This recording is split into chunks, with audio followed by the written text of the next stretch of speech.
कायर लगी है ईशा ये डिसीजन लेके, क्योंकि उन्होंने एक स्ट्रॉन्ग पर्सनालिटी को जो उनको दबा रही थी, एक तरह से उन पर भारी पड़ रही थी, उन्होंने उसी को निकाला है। उसमें हिम्मत नहीं है मुझसे लड़ने की, सीधी सी बात है। इट वॉज़ वेरी क्लियर कि वो मुंह पे नहीं आ सकती, मुंह पे लड़ नहीं सकती, इसलिए उन्होंने हटा दिया रास्ते से। बहुत गंदा जवाब देती, ईंट का जवाब पत्थर से देती मैं, और मैं छोड़ती नहीं, मैं किसी को नहीं छोड़ती। क्या लग रहा है मैम, अपनी शक्तियों का गलत इस्तेमाल किया गया? ऐसे कहते ऋतिक रोशन सर, माँ मेरी शक्तियों का गलत इस्तेमाल हो रहा है। हाँ बिल्कुल, डेफिनेटली बहुत ही ज़्यादा गलत इस्तेमाल हुआ है। अगर थोड़ा सा सेंसिबल होती ईशा और बिग बॉस का साइन समझती कि किसको निकालना है, तो वो अच्छा, बिग बॉस भी शायद उससे खुश होते और एक फेयर कैप्टन की तरह ईशा की भी इमेज थोड़ी अच्छी जाती, जो अभी बिल्कुल नहीं जा रही है। तो इट वाज़ वेरी क्लियर कि उन्होंने बहुत अनफेयर डिसीजन लिया है जानबूझ के, और ये पावर उनके हाथ में देनी नहीं चाहिए थी, बट क्या ही कर सकते हैं। आपको क्या लगता है, आपकी तरफ से कोई ऐसी दिक्कत नहीं की गई थी, उन्हीं की तरफ से हुआ था जो हुआ था? क्योंकि दिक्कत एज इन मतलब रूल ब्रेकिंग, रूल ब्रेकिंग है या फिर और भी बॉन्ड्स की बात करो? रूल ब्रेकिंग तो आपके सामने है, बॉन्ड भी मैंने बनाया था ईशा से। अच्छा हाँ, झगड़े होते हैं उस घर में, बट उसका आप बदला एविक्शन पे निकालोगे तो फिर क्या है मतलब। I don't know what you are doing in the house. अगर मेरे को बहुत कायर लगी है ईशा ये डिसीजन लेके, क्योंकि उन्होंने एक स्ट्रॉन्ग पर्सनालिटी को जो उनको दबा रही थी, एक तरह से उन पर भारी पड़ रही थी, उन्होंने उसी को निकाला है। उसमें हिम्मत नहीं है मुझसे लड़ने की, सीधी सी बात है। इट वॉज़ वेरी क्लियर कि वो मुंह पे नहीं आ सकती, मुंह पे लड़ नहीं सकती, इसलिए उन्होंने हटा दिया रास्ते से। अगर घर के दिन और अगर आप उस दिन रहते तो फिर ईशा के किस तरीके का जवाब देते? मैं बहुत बहुत गंदा जवाब देती, ईंट का जवाब पत्थर से देती मैं, और मैं छोड़ती नहीं, मैं किसी को नहीं छोड़ती। अगर घर की थीम की बात करो, दिल दिमाग और दम, क्या लगता है इन तीनों में कौन नहीं बैठता? इन तीनों में कौन नहीं बैठता? जो आ गया हो, मतलब इन तीनों के अलावा एक इंसान हो घर में कोई जिसके पास तीनों नहीं है, ना दिल है, दिमाग है, ना दम है। औरा, आई थिंक उसको कुछ भी समझ नहीं आता। इज सो मतलब innocent to be in the house, और language barrier first of all, वो तो समझ के ही बाहर है उसकी चीज़ें, तो फिर वो तो कहीं भी नहीं बैठता एक्चुअली। ओके, विकी को लेकर आपकी क्या राय है मैम? क्या ही राय दूँ उनको छोड़ो अभी और मेरी राय के लायक नहीं है। एंड अंकिता? फेक इंसान है बहुत ज़्यादा, बहुत नेगेटिव पर्सन है।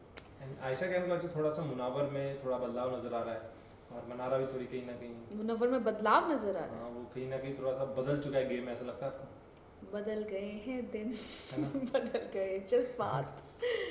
बिग बॉस आपने आयशा को लाया, बदल गए हैं आप, तो ठीक है, अच्छा है, बदल गए तो बहुत ही बढ़िया बात है। कम से कम गेम तो दिखा उनका कुछ, अगर बदल गए। मुझे तो नहीं, मैं जब तक थी मुझे कुछ नहीं बदलाव दिखा, और ही बेवकूफ़ी कर रहे थे अंदर।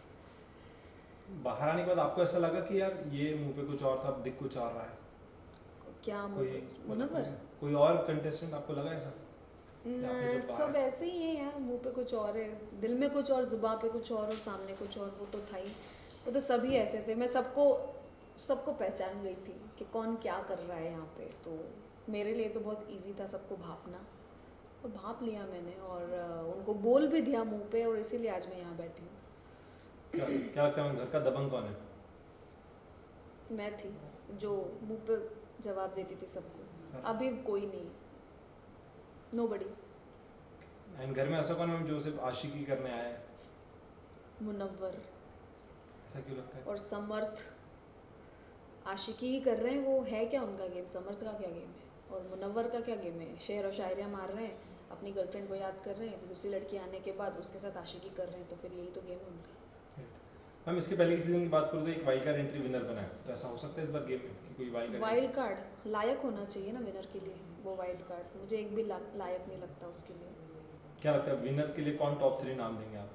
Nobody, but I see Neel as a winner. Okay, और ऐसा कोई अगर मैम आपको अगर एक पावर मिले घर से किसी को निकालेंगे तो किसे निकालेंगे? ईशा, डेफिनेटली। यदि अगर आपको फिर से वाइल्ड कार्ड एंट्री में जाने का अगर मौका मिलता है बिग बॉस के घर में, तो किस तरीके के गेम अब आप खेलना पसंद करेंगे जो आप नहीं खेले? मैं बहुत रियल रही हूँ और मैं रियल ही रहूँगी। मैं एक शो के लिए अपनी पर्सनालिटी चेंज नहीं करना चाहती, और मैं करूँगी भी नहीं, क्योंकि ये शो ही एक पर्सनालिटी शो है, इसमें कोई गेम एज सच नहीं है जो गेम बोला जा रहा है। बिग बॉस ने कितनी बार बोला है कि ये एक गेम नहीं है, गेम नहीं है, ये एक पर्सनालिटी शो है। सो यस, मैं जैसी हूँ मैं वैसे ही रहने वाली हूँ, बट मैं और भी ज़्यादा स्ट्रॉन्ग बन के जाऊँगी। अगर मैं गई ना, मैं सबके खटिया खड़ी कर दूँगी अंदर जाके। मैम कंटेस्टेंट्स बाहर आने के बाद जरूर सबसे पहले अपना कोई ना कोई सॉन्ग लेकर आते, तो ऐसा आपकी तरफ से कुछ हो सकता है? सॉन्ग लेकर हाँ, आते? कोई ना कोई कुछ ना, जैसे बाहर आने के बाद पहला उनका कोई सॉन्ग ही लॉन्च होता है, तो ऐसा आपकी तरफ अरे से? भाई ऐसा कुछ भी लॉन्च नहीं हो रहा अभी, तो मेरे दिमाग में बिग बॉस ही चल रहा है। अंदर के लोग, मैं सबसे ज़्यादा वही सोच रही हूँ कि नील क्या कर रहा होगा अभी अंदर। मैंने देखा नहीं है अभी तक, जस्ट एक एपिसोड का एंड जो डिसीजन था वही देखा है मैंने, और लाइव भी नहीं देखा मैंने। मुझे देखना है कि नील क्या कर रहा है अंदर। He must be worried about me, और मुझे भी चिंता हो रही है उसकी कि वो क्या फील कर रहा होगा, कैसे क्या होगा अंदर उसके साथ। सो जब आपको पता चला कि आप घर से निकल रहे हो, सबसे पहला ख्याल क्या आया दिमाग में? कोई ख्याल ही नहीं था। आई वॉज लाइक कि मेरी जो गलती नहीं है उसके लिए मुझे निकाल दिया जा रहा है, तो मैं क्या ही बोलूँ इस चीज़ पे। इट वॉज वेरी क्लियर, और I walked out very gracefully. Seriously मैं ऐसे हंसते हंसते बाहर आई हूँ, और मैंने टाइम ही नहीं लिया वहाँ पे रुकने का। So I am so proud of myself के यार। Any last message to your friends, families, fans, Neels, anyone? Yes, message यही है कि गाइस आपने मुझे बहुत ज़्यादा सपोर्ट दिया है, बहुत प्यार दिया है, और मैं आपसे यही रिक्वेस्ट करूँगी कि नील अंदर है, आप मैं तो बाहर आ गई हूँ, उसको बहुत सपोर्ट कीजिए। प्लीज़ प्लीज़ प्लीज़ नील को सपोर्ट करो, क्योंकि he need your support. Just make him win. Thank you.